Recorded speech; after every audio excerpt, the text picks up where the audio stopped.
ছোট করে একটা 1 মিনিট একটা গল্প বলি। এক ভাই দেখেন ঘুমাচ্ছে না?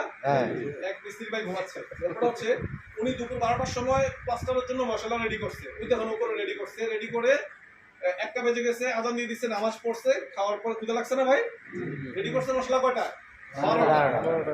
খাওয়া দাওয়া করছে। খাওয়া দাওয়া দুপুরে ভাত খাওয়ার পর একটা ঘুম আসে না ভাই? এই ঘুমটার নাম কি?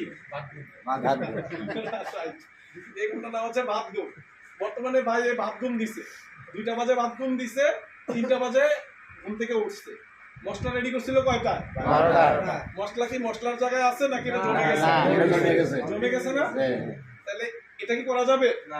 মশলা যখন জমে গেছে তখন আমরা কি করি? এটার মধ্যে আরেকটু পানি দেই, আরেকটু সিমেন্ট দেই, আবার একটু কোদাল দিয়ে আপনার নাড়াচাড়ি করি, আবার ভাঙা চুইটা আবার নরম করি, রাইট? নরম করে দেন আবার কাজ করি, এই তো? এটা কি করা যাবে না? এটা কিন্তু অলরেডি একটা স্ট্যাম্প আসা শুরু হয়ে গেছে, তাই না? কারণ 3-4 ঘন্টা হয়ে গেছে অলরেডি। সো এই কারণে বলতেছি যে মশলা রেডি করে, প্লাস্টারের জন্য মশলা রেডি করে এই ধরনের ভাত ঘুম দেওয়া যাবে না। যতটুকু মশলা দিয়ে কাজ করতে পারবেন অতটুকু মশলা রেডি করবেন, ঠিক আছে ভাই?